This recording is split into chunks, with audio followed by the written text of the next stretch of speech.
I'm very happy to have our next speaker here. Robert Anthony Peters is, I think, the first actor we've had speaking at any of our events. And it's always fun to have someone who takes a different approach. I think a lot of you probably agree that in libertarian circles, talking about art and liberty and should we do more, how can we do more, how do we spread these ideas through ways other than policy papers, which we really like, but other people don't find quite so fascinating as we do. So I'm very happy to have Robert here. He's has a BS from the University of Arizona in marketing and entrepreneurship, which might make you a little bit unique among your fellow actors, and has worked with a whole host of organizations that you'll be familiar with, including Students for Liberty and FEE and the Koch Institute. So please help me welcome Robert Anthony Peters.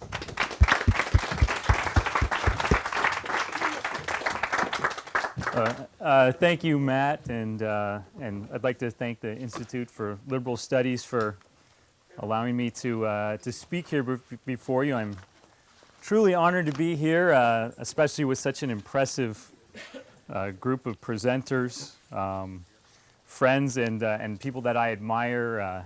Jeff Tucker, it's always good to see, and Brad Lips of Atlas, and Jan Narveson, whom I've read for many years, and I'm thrilled just to catch a glimpse of him in person here, and looking forward to his talk later today. Feel very lucky. This is my church here, my community of libertarians. So, leading off Sunday morning, I can't think of a better way to start than by giving my testimony soon. Thank you. All right, we got a little callback there. A few organizations that I just want to highlight, and for speakers that are too modest to talk, the Atlas Liberty Forum is one of the most inspiring events that I think you can go to all year. You talk to people from all around the world who make our efforts towards liberty look like trips to Disneyland, and it's just a fantastic place to be. Laissez-faire books that Jeff has revamped and created a wonderful ebook program that you get with membership there. And we have representatives from Students for Liberty here, which has been a fantastic organization. That's, again, to echo Steve Horowitz's sentiments, it's another really inspiring spot to be at throughout the year. I've been fortunate to go to some of their regional conferences and having been a former libertarian students president at the University of Arizona, it's the movement has come a long way, and I'm very thrilled about that. The Foundation for Economic Education, which I've been fortunate enough to work with and been on the receiving end of their programs as well. And related to the arts, they're giving out a film called Amazing Grace about the abolition of slavery in England and the man who was behind it. I have a few copies with me. I'd be happy to give to anybody who's interested, but just contact FEE, and they've got plenty more and would love to give it out. Today, I'm going to talk a bit about art history and how it relates to the ideas that we cherish and find so valuable. We'll talk about the institutions that were relevant to specific times and places when art has flourished in Western civilization. And I'd like to begin with a quote from one of my favorite figures in art. Is anybody familiar with Gustave Courbet here? French, kind of a pre-impressionist painter, to put it casually. A good guy. Wasn't always a fellow traveler with us on a lot of things, but economics wasn't terribly advanced then, so got to cut a lot of slack, I think, to the socialists then. But he was a remarkable character, a very vivacious, courageous man, and he had a wonderful quote. I am 50 years old, and I have always lived in freedom. Let me end my life free. When I am dead, let this be said of me. He belonged to no school, to no church, to no institution, to no academy, least of all to any regime except the regime of liberty. And this is, I think, a remark that many of us can agree with, and it was echoed almost 100 years later by a character that Marlon Brando played in The Wild Ones. When asked, "What are you rebelling against?" he replied, "What have you got?" And then you can see, I think there's a strong resemblance, at least, Gustave Courbet. Can't see it, he's a bit paunchy, he's more like the later Marlon Brando. But these sentiments aren't always a part of our history, this kind of rebellious nature or libertarian nature.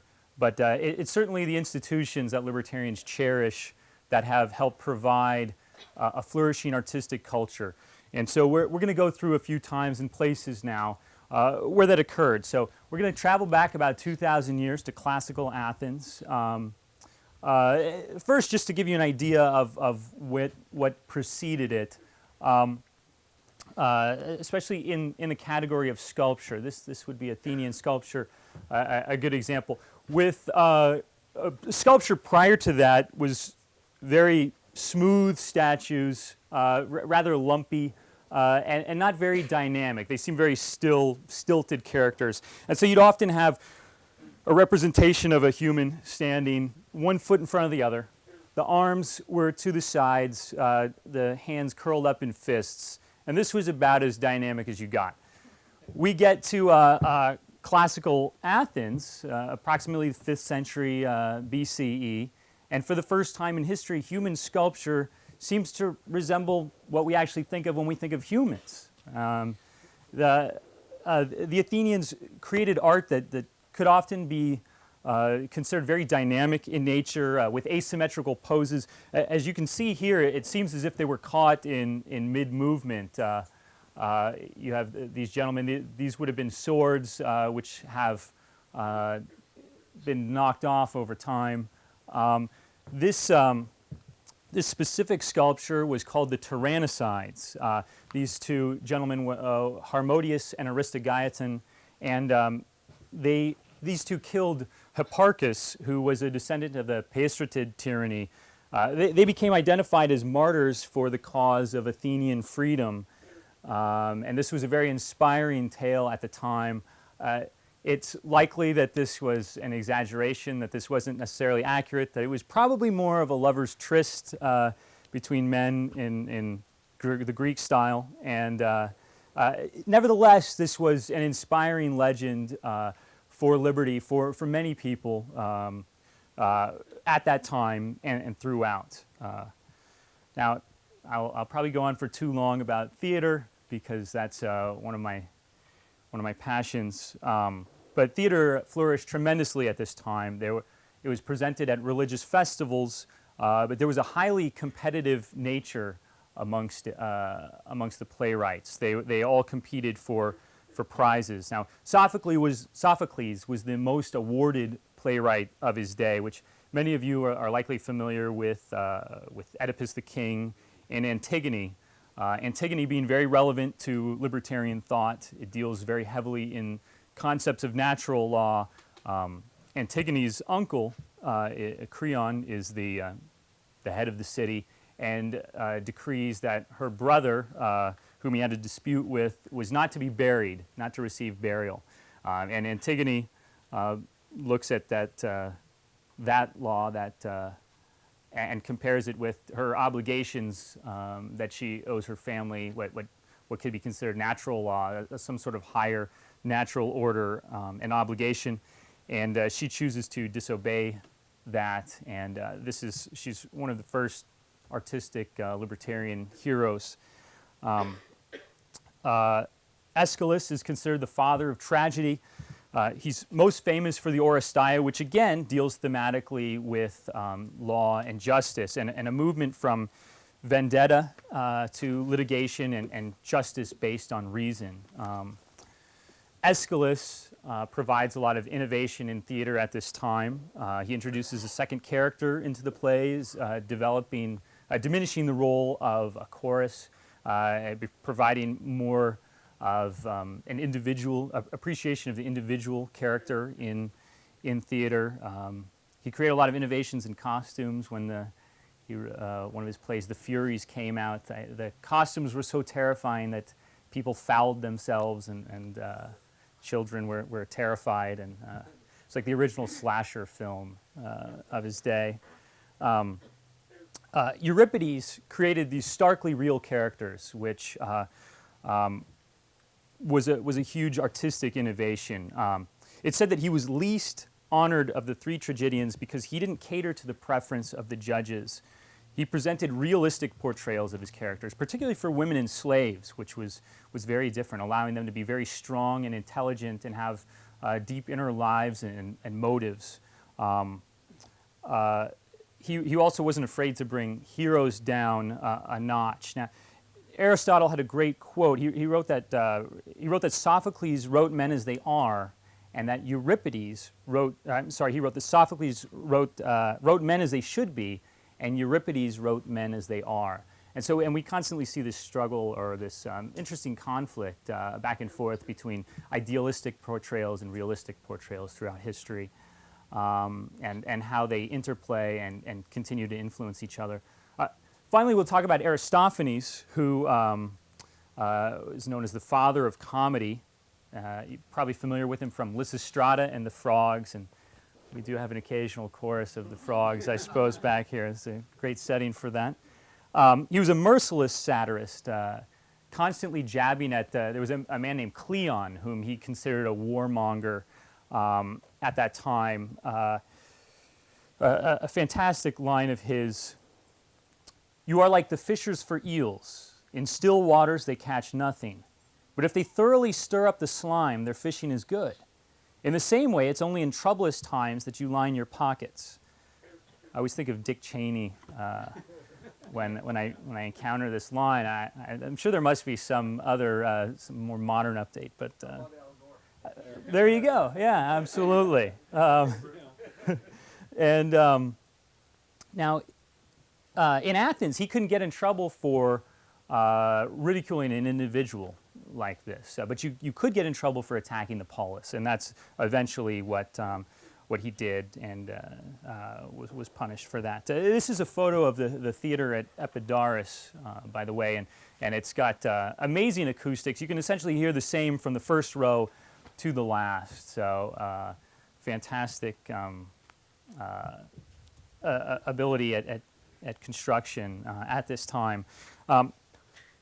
Finally, we have an example of Athenian pottery. This, you can't see it, unfortunately, too well with the light, but it's a depiction of Sappho and three students.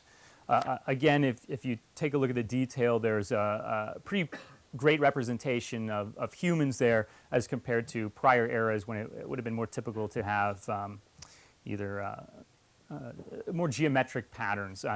Pottery was shifting also from being merely utilitarian to having a lot more aesthetic interests as Athens became wealthier.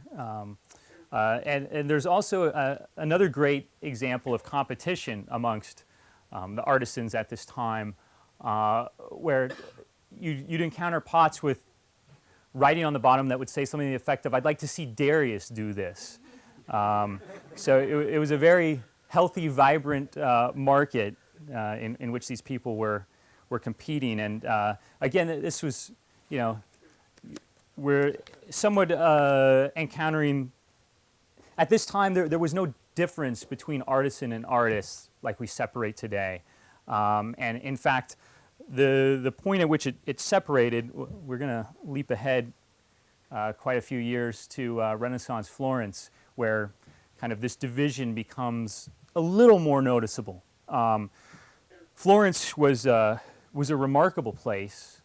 They were known for excellent craftsmanship by these artisan artists. And of course, you're all familiar with the noted members that came out of it, essentially the Teenage Mutant Ninja Turtles, where we've got Michelangelo, Leonardo, Donatello, and Raphael. This, of course, is Michelangelo's David.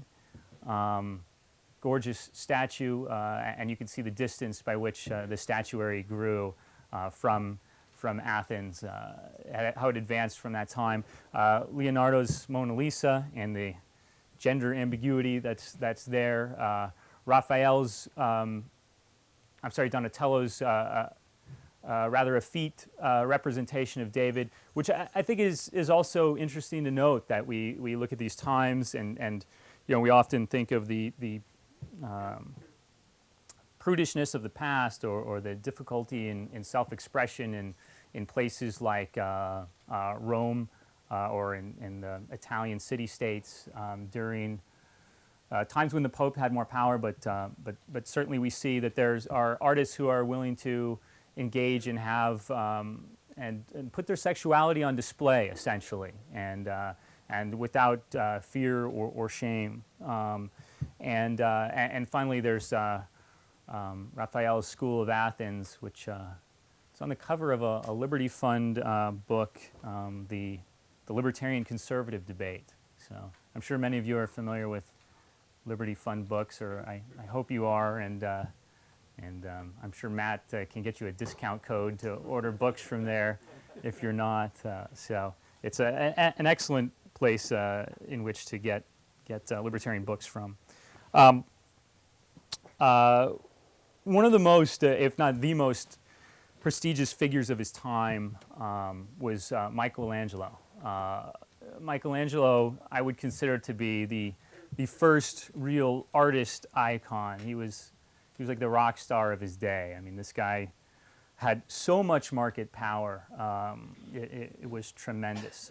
In his younger days, he studied with a goldsmith. Yet more support that everything good comes from gold, I think.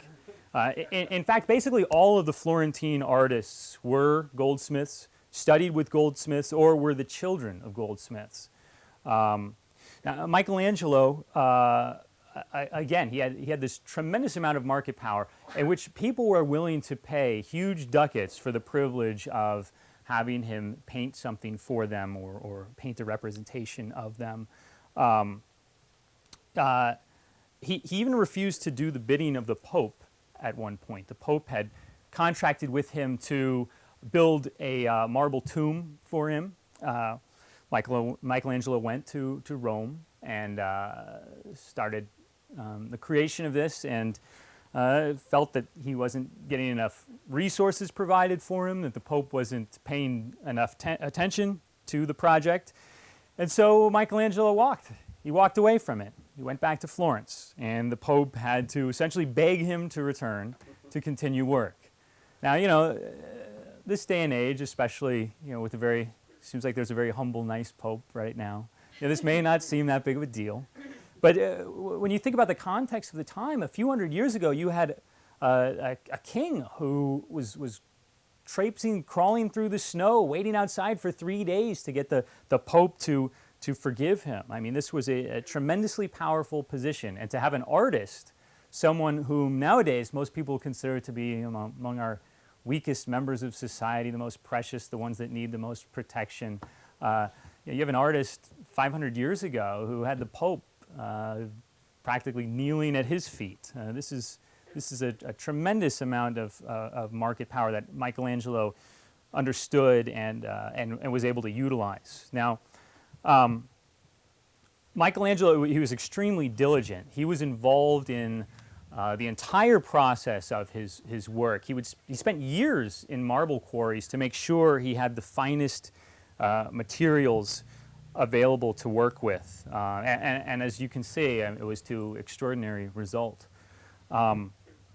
He was an innovator. He jumped on new products that the market had provided, things like paper, things that we utterly and completely take for granted, but that was not widely available or widely used. He would sketch things out, and he would use chalk, which was another innovation, and he was able to create a much more subtle image with that.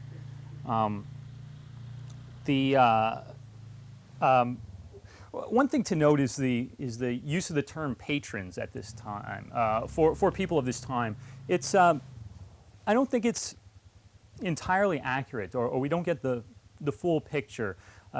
Men like Michelangelo, when it's referred to as like the Medicis as being patrons of him, it was really more like what we would consider a customer relationship, in the sense that there were different people in different markets that were bidding for Michelangelo's time on specific projects. It wasn't that these artists were not very often beholden to a specific individual, and so I think that viewing it as a patronage relationship is not entirely accurate. It is much more of a consumer and producer-driven relationship.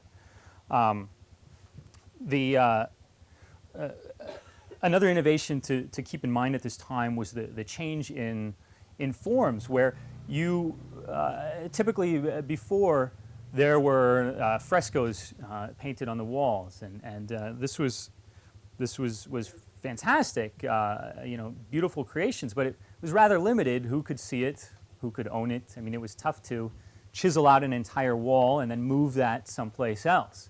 So, initially someone got the idea of painting on wooden board, and then after that, of course, canvas became even lighter and more, a stretched canvas was much easier to transport. So art became an investment of sorts as well, and not merely for consumption, but it became something that you could that could retain value, which could later be exchanged, this raised the demand for it as well. And the contracts at this time were very interesting. They had started out as being very specific on. Customers would say, I want 5 cherubs, and I want the Virgin Mary, and I want a baby Jesus in the manger. But later, many of these artists, as their reputations blossomed, they were able to, customers would essentially say, yeah, just paint whatever you want, Mike. I trust your judgment. So, as these markets developed, so did the artistic power.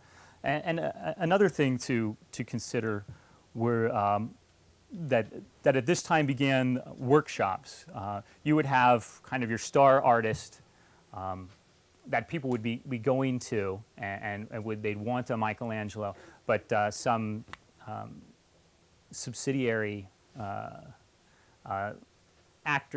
artists in training would be working beneath them and would be possibly painting the bulk of the work with your star artist putting the finishing touches on, which brings us to the Dutch Golden Age, where this was extremely common, particularly with Rembrandt. This is the Night Watchman. And in fact, now there's a big project called it's called the Rembrandt Project. It kind of reminds me of, economists have the Das Adam Smith problem. This is kind of the art world's version of the Rembrandt problem, which, which ones are the real Rembrandts, which people are quite concerned about. They said that the Man with the Golden Helmet, which is was considered one of Rembrandt's most famous paintings, they determined that was not a Rembrandt, that was painted in his studio, and he had little to no hand in it, and it brings up interesting questions, I think, of what creates value with art and how we consider it. Is it who's done the creation? Is it what the piece actually is? I don't have any answers for that whatsoever, but I'm hoping you guys do and can tell me. Like many artists at this time and growing out of the strength of artists in the Renaissance, he used the market to his advantage. He was able to essentially force his customers to sit and pose for hours on end, and would paint what he wanted and when he wanted and how he wanted. He certainly was not a weak, craven member of society, as artists are often portrayed. And one of the cool things was he used his wealth from these works to purchase works of old masters, and with the expanding world at that time, he purchased works of art from Asia, which influenced his creations, as well as from the New World. all sorts of artifacts that came from the Americas. He also ran a studio that employed many artists, as I mentioned. Another artist who's really just come into his fame more recently than at his time was Vermeer. This is the girl with the wine glass, or so I like to think of it, the libertarian social event where there's at least 2 men for every woman. I think I saw the average here was about 6 to 1 or 5 to 1. So, you guys have to work on that. I think it's even better in the States. So, but Vermeer, this was kind of one of his later paintings of his early period. He accumulated enough money that he was able to really start engaging in creations that were novel and rather unseen at the time, and there wasn't a huge market for them. He was painting more daily life landscapes and paintings and scenes, and it certainly influenced the later painters. It's what we see a lot of in a future period of Impressionism, where they really valued the contemporary scene. But again, Vermeer was able to utilize the market to his advantage and create in ways that he wanted and paint things that he valued. Finally, Hall's. This is his painting. It's called The Jolly Drinker, which I imagine many of you looked like last night, and some even have vestiges of this morning, I think. Hall's would be a painter that would have been considered somebody who liked to make people laugh, and it's so frequent in his works. The National Gallery of Art has a tremendous collection in DC, and you can't help but feel good looking at almost any of Hall's paintings. He stayed in Harlem. He didn't even live in Amsterdam like these other gentlemen, and people would come to him for the privilege of being painted by him. And the National Gallery of Art, which of course is held by the government, but it's wasn't really amassed or accumulated by experts at the government. This was, these are all private collections donated by wealthy private citizens who fortunately had good taste to preserve and protect these arts, and were kind enough to provide them so that the rest of us could enjoy as well. I can't skip out on theater for too long, so we're going to jump over to across the pond a bit to Elizabethan England, and for the first time, companies of actors were attached to the nobility or to the queen, but for the first time in history, theaters made the bulk of their money from public consumption, public audiences. Now, this was not the easiest thing to do. The city of London, and almost every city up until modern times, and really most of these cities just think theater is a terrible waste, and it's a terrible influence on people, and maybe it is. I mean, I've kind of have a life of disillusions or ill repute, but they made it very difficult for theater companies to perform, and so companies would build theaters just across the Thames, and particularly in the Liberty of Southwark, which I think is just a great name anyways. This is probably like the Liberty of Orano here, or something like that, a little free zone. And the companies would bill these performances as rehearsals for the Queen. And this was how they would make their profits. People would pay to watch a rehearsal. And from 1580 to at least 1640, you could still buy a ticket for a penny. And this, penny then wasn't what a penny is today, but it was still very affordable. It would be like going to the movie theater, something that's not beyond the means of, someone of that was less than affluent. Acting companies were on a repertory system, which means they rarely performed the same show two times in a row. They would alternate, so they had to hold a tremendous amount of material in their heads. Costumes were very vivid, but scenery wasn't particularly popular. Playwrights at this time engaged in some fascinating practices of risk management through diversification. They would pool their resources, and they would come together on particular works, and they would share in the rewards of the successful projects. And one thing to keep in mind is that they were creating popular works for a popular audience, essentially. That was how they were making money, with these public performances. And nowadays, almost everybody views theater, particularly theater from this period, as high art.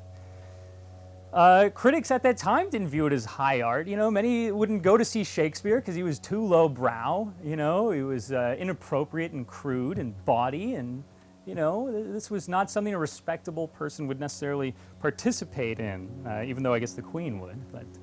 But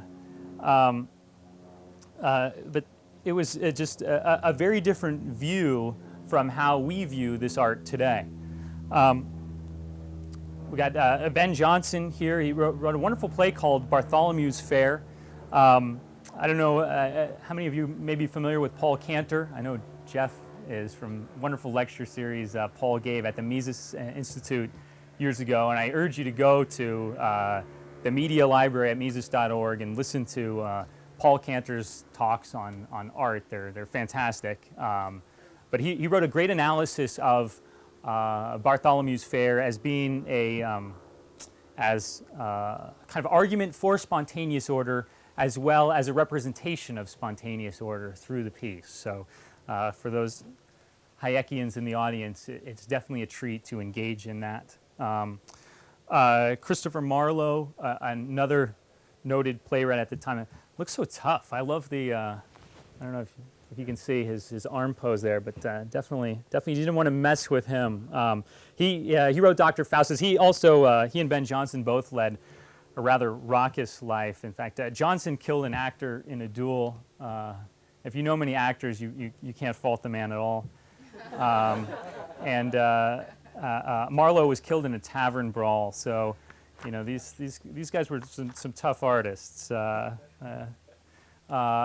Next, we're going to jump to Paris in the 1800s. Most people call it the City of Lights. I think of it as the City of Luck, because they certainly didn't deserve the art that came out of it. In fact, the French did everything they could, basically, to prevent what we admire most about French art and culture. As they always want to do, they try to completely control art through their government beginning in the 17th century. It wasn't even just physical art, it was opera, it was just, and then later film. It's just, they never seem to learn, but it's a huge disappointment. The Académie des Beaux-Arts ran the art school, the French Academy in Rome, and the Salon. Now, the greatest art to come from France was a rebellion against the government academies, and the artists created these wonderful external markets. They created all the components. They really ramped up and advanced the system, the small, tiny system of galleries and dealers that had existed before that. And finally, the avant-garde, the Barbizon school, the Impressionists, Post-Impressionists could finally flourish because of these market innovations. Start off with Courbet, our pal from the beginning, and Manet organizing one-man shows outside of the Salon, and this was a huge interruption in the order. Manet, I have to tell a little story of his that's my favorite. It's 1880. This Italian financier asks Manet to paint him some asparagus. I know. It wouldn't have been my choice, but it's not my money. He was going to give him 800 francs. So, which is about $1,700 today. So it's a good sum of money for asparagus. And so this gentleman was so pleased with what Manet created that he gave him 1,000 francs. And And Manet, being the good businessman that he was, he went back to his studio. This is the asparagus there. Went back to his studio, created this, and sent it to him, a single stalk of asparagus. It says, "Your bunch was one short." So I like to think of this as the early 2-for-1 deal. This was probably the best bargain this guy could have ever imagined receiving. I know I'm always running short on time, so I want to, this back here was Gauguin, and I'd like to read a couple of quotes from Gauguin that I think are wonderful. As he talks about the influence of the government on artistic production in France. Happy were the painters of ancient times who had no academy. For the past 50 years, things have been different. The state increasingly protects mediocrity, and professors who suit everyone have had to be invented. Yet alongside those pedants, courageous fighters have come along and dared to show painting without recipes. Rousseau, and not Jean-Jacques, Rousseau, whom they jeered at, is now in the Louvre in spite of them. Millet, too, and what insults didn't they heap on that great poet who nearly died of hunger? Remember the exhibition of 1867. Courbet and Manet put on a show at their own expense on the Champs-Élysées. Again, it is they who are the winners, always they who stand alongside the Institute. Where are the artistic glories on which France can pride itself? Among the Pleiades of unsung thinkers with royal instinct, Rousseau, Delacroix, Millet, Corot, Courbet, Manet, all of them scorned in their own day. The talent of the independents and the example they set suffice to show the uselessness of a budget and the futility of an official department of the arts. Courier's words are still true. What the state encourages languishes, what it protects dies. I think this is a remark that any libertarian could get behind. What the state encourages languishes, what it protects dies. This is from a 19th century artist.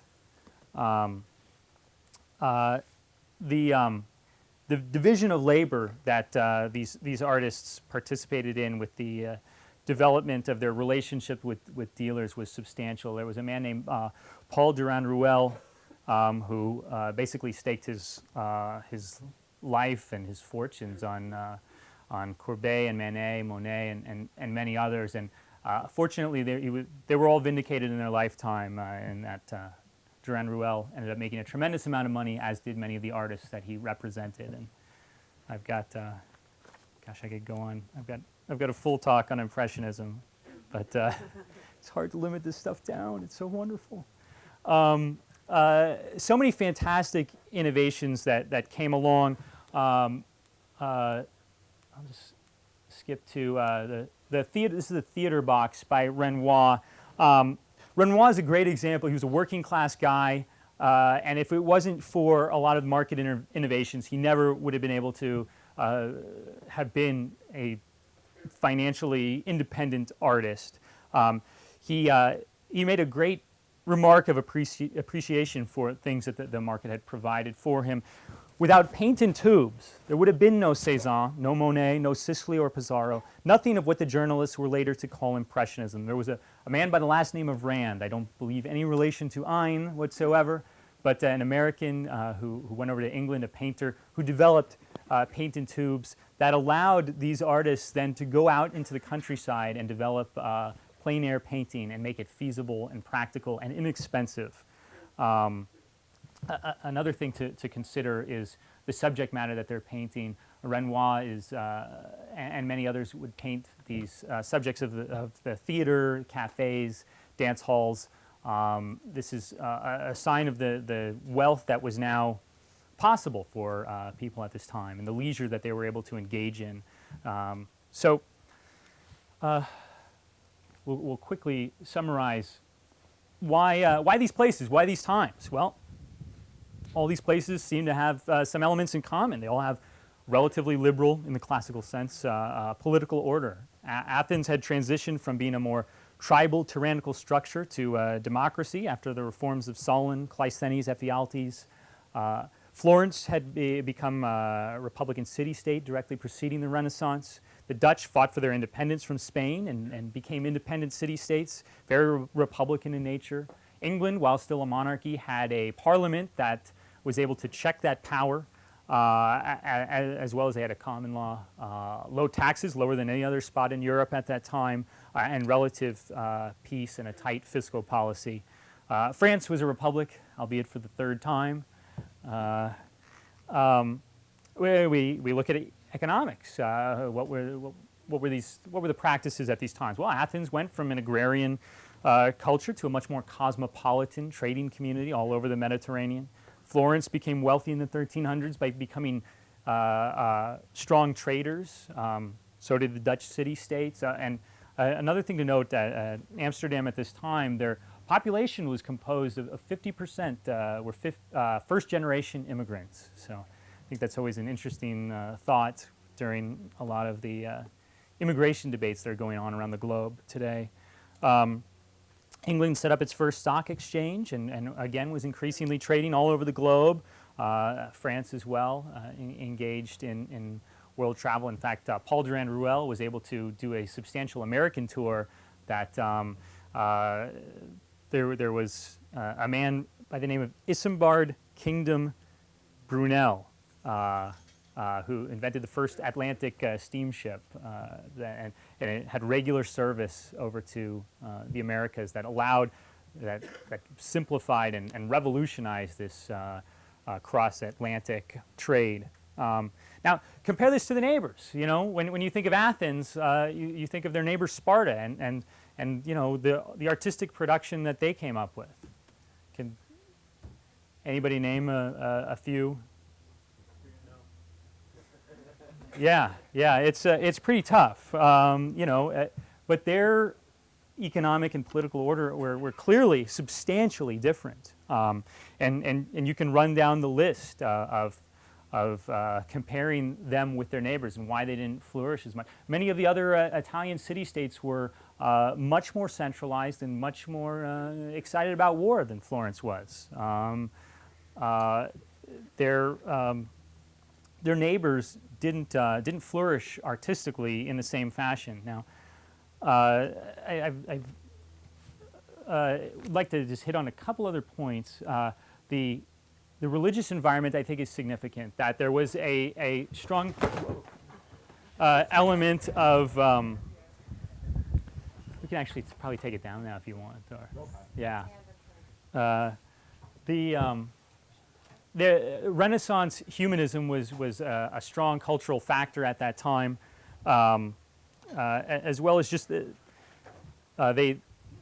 religions were not particularly overbearing, which I think is an important element, as well as the fact that there was relative peace. Almost all of these, their flourishing stopped as a result of war, either coming to them or being created by them.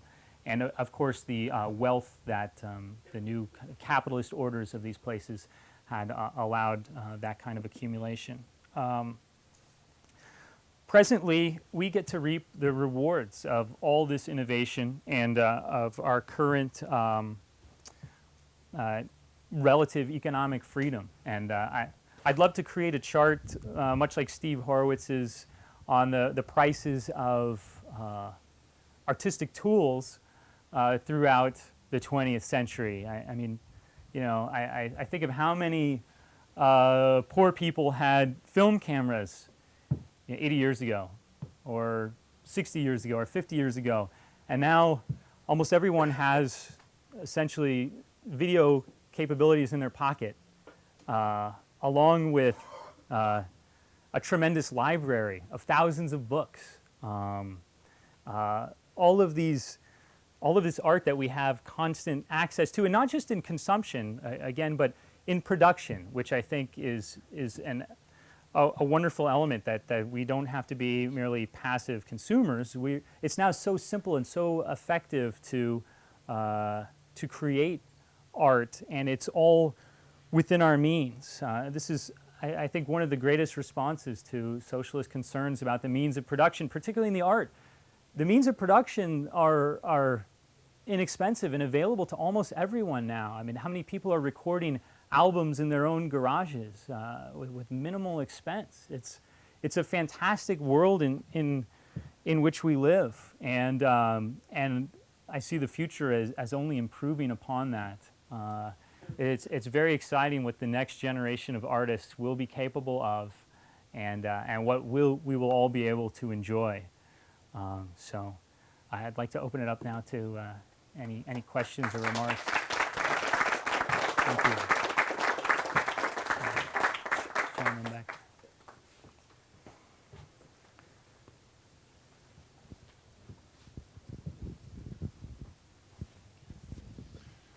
Would you consider Machiavelli the Prince to be a work of satire, with Machiavelli wearing his playwright's hat, or would you consider it to be a whining to power, or some compromise between? I'm certainly no authority on this matter. I tended to think of it as it was a more serious approach, kind of something to please those who were sponsoring him in his endeavors, or his legitimate thoughts. That it's certainly an interesting book of strategy. But yeah, I'd like to think it was kind of a joke that we were all in on with him, but I don't think that is the case. But I'm certainly not speaking with any authority on this matter. But that's a great and interesting question. Yeah, Pierre. Hey, so it's becoming more and more easy to copy what artists produce with the internet. So how do artists respond to that copying, and how can they still cash in what they produce?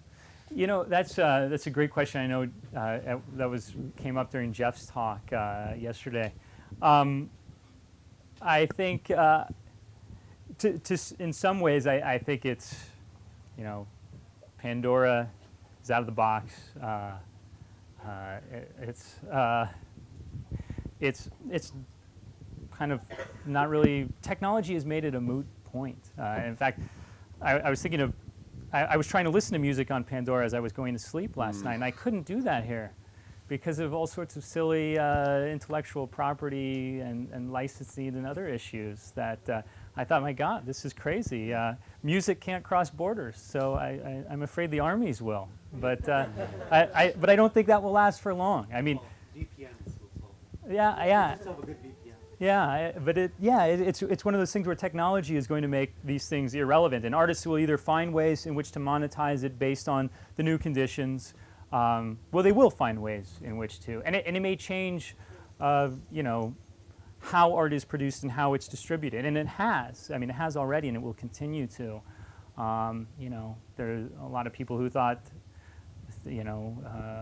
why would that theater would disappear when film came along, or just all sorts of threats that constantly happen when new technology evolves, or the film industry when VCRs first came out, and DVDs, and et cetera, and even with the considerable amount of quote unquote piracy, people are still making tremendously high budgeted films, and somehow recouping. When they're losing money, it's because they've made a bad product that nobody wants to engage in. But it's not an issue.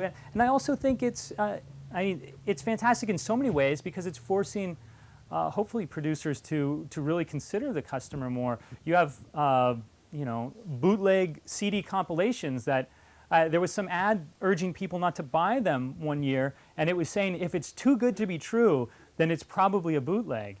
And you're thinking, well, why on earth aren't producers who should be incentivized, why aren't they the ones creating these too good to be true compilations? I mean, this is the way the market's supposed to work in all its endeavors, but it's not. Well, certain aspects of the market are working to remedy that. But the other people are living well on these kind of artificial constructs, and I think it's completely changing. But we can continue to discuss it, and it's interesting theoretically, but I don't think it's relevant in response to reality. Robert? Yes. I was fascinated to see a reconstruction of art in light of all this history, because you see the same thing in music, right? Oh, yeah. So with more freedom and prosperity, the music changes. It becomes more colorful and more fabulous in the 16th century and following. But there's another factor, too, that I've bumped into in the music realm, and it has to do with whether or not people are optimistic or pessimistic about the future. So, in the realm of music in the 20th century after World War I, and ghastly total war and destruction and death and everything, the music changes completely. And then after Hiroshima and Nagasaki, the same situation. Do you see that also in the realm of art, that it's affected by whether or not people have bright or dark outlooks for the future? Certainly, it's often a reflection of its time and the culture, and I think there are usually other factors that contribute to the institutional health, and I think we've seen that music is so much more easily consumed. It's so much more affordable, portable, and I think it changes in ways in that, like, the physical arts simply do not, just because of restrictions on the way in which we encounter it, and consume it, and who's consuming it, and how many people are consuming it. And I think those tend to have bigger factors. As far as kind of cultural outlooks that are reflected in it, I think, there may be a general tone, but we still have such different opinions. I mean, a Rothko and a Warhol, you walk away feeling very different, or from each of those, and they both reflect different aspects of the time. But I mean, it's hard. It would be hard for me to say what the general overall would be. I just don't know enough to give a good answer for that. One factor here, sorry, just Yeah. follow up. So this difference emerges in sort of high art, but not so much in pop art. So the high art in the 20th century becomes sort of dreary, but the pop art is kind of cool. Well, yes, and there, and I think that has to do with the general outlooks of. I think that's not uncommon that you have a kind of more elite sponsorship are by people who are concerned about losing their place in the order. That it's a more conservative approach, whereas there are people at a lower socioeconomic status, such as myself, want to engage in more fun works and enjoy life. And I don't have a lot to lose in the social order, so I'm okay. Yeah. So, and I think somewhat it's a reflection of that. But I think also you just see that there's a huge diversity of it, and that's the great part about the market, right? Is that we have both these optimistic and pessimistic works, and we see that in film where there's something for every taste. I mean, there's the critical acclaim usually goes to these dark and brooding stories, but there's also a hugely successful Christian family film market that is outperforms that market, in quantity and money earned by far. So, there's fortunately there's room for all of us. So, yeah. Yes, sir.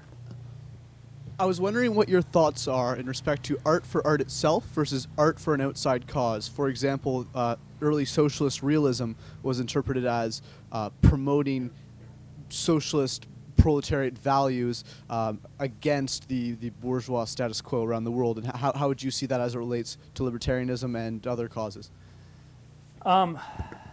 Yeah, that's something I struggle with all the time. I mean, I think overall, like what we saw in most Soviet socialist realist art is that it usually sucks. I mean, it's usually pretty bad. And we see that quite often in message pieces in general, that a lot of very consciously libertarian productions, I think I don't need to even finish this thought. The chuckles tend to make me believe that everybody understands. Yeah, there's a huge danger with that. I'm sorry, what was the art for art's sake? I also think it's somewhat of a silly kind of elitist notion. I mean, it's lovely. That's wonderful. But many of our greatest artists were not doing it just for art's sake or without any commercial considerations. And I know that's thought of so poorly. But I actually went to a talk on liberty and art at a libertarian event recently, and there was a fellow who was saying, good art is never done with commercial consideration. And I was like, well, I don't know. I tend to think Shakespeare wrote some good plays, and Beethoven had a good symphony or nine, and yeah. I think it's kind of it's a lovely view, but it doesn't really reflect how art's created. In fact, Charlie Chaplin, when he received his Lifetime Achievement Award from the Academy, he said in his statement, I entered film for the money, and if that disappoints you guys, I'm sorry, but that's the truth. The art came out of that, and I think that's quite often what we see is that the art and the discipline comes from the market to create great art. Everybody imagines that art is never finished with trying to get more money. I'm sorry. Well, you said art's never done with money in mind, or art's never done. I can't really use that phrasing, but if you replace the word "done" with "finished," as in art is never finished trying to get more money. Right. Yeah. We've got another one. What do you think about the proposition of the thought that art is somehow tainted by being non-altruistic? Is a belief that is perhaps fostered because the state would like to be patrons of the art to influence us in the direction they want us to go as opposed to the direction the market wants to go? Could you rephrase that just briefly? Sorry. You just spoke about Charlie Chaplin basically saying, "Sorry, folks, I was in it for the money, and the good art was incidental." He was directly commenting on the thought that somehow art is tainted by having a commercial aspect to it, and that's equivalent to saying that art really has no objective value, so it needs to be supported by something non-monetary based, such as the state. And art is a great influencer of people, society, and ideas, and naturally that would be the high ground the state would like to control. So the question is the devaluation, monetarily devaluation and demonization of art, is that somehow, in your opinion, related to motives of the state wanting to seize that high ground? Yeah, I don't think that Charlie Chaplin was making the point, and maybe I didn't phrase it right or misquoted him or didn't represent it right. I think he was saying that this great art he was admitting that this great art did come out of a commercial aspect, and that I think based off of what it seems his opinions are, he wouldn't necessarily he would be reluctantly realizing that, and maybe that was something he came to later in his life, a reluctant understanding that, well, maybe, I don't know if he sees it as a causal relationship, but that it certainly, the great art was a byproduct nevertheless. As for the state, part of me almost would love it if the state would support and foster art merely because of what the Courier quote, that what the state supports languishes, and dies. And I think it's what we see is kind of a capture by the state of opinions that we usually don't agree with, or the people who are going to be actively seeking state funding. So I think it's a great way of kind of paralyzing really bad opinions, or I should just say socialist art. If it would all just receive government funding, well, then it'd be no threat whatsoever, and it could be a wonderful boon for us. We can hopefully would possibly maybe start thriving in the marketplace, and theirs could just wither and die. So.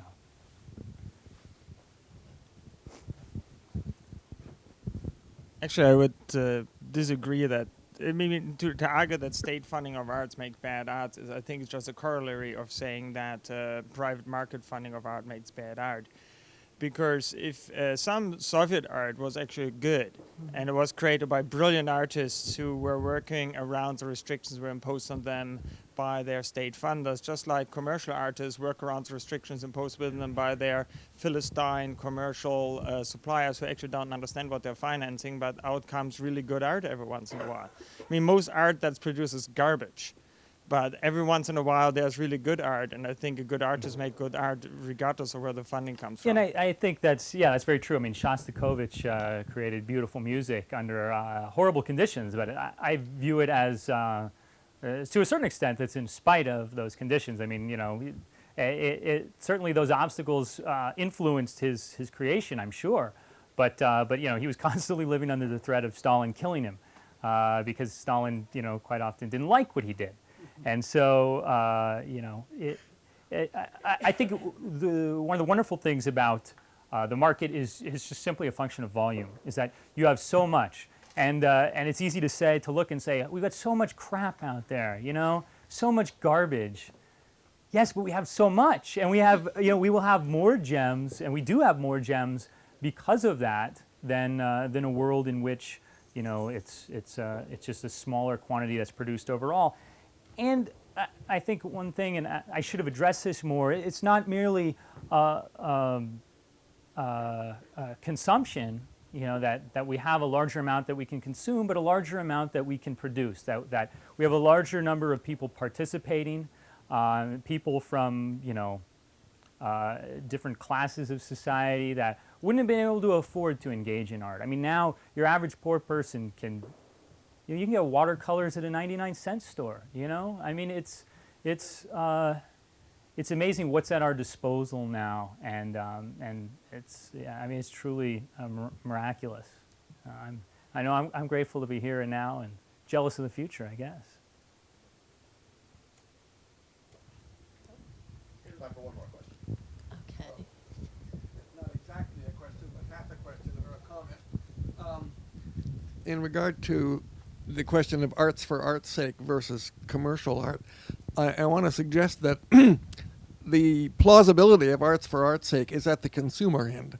Why do you look at this picture? Well, you like it, period. I mean, that's the end of the line. You're not trying to sort of make money by observing art and by experiencing it. You're just experiencing it. That's where it's all going to. As to where it originates from, arts for art's sake is not very plausible.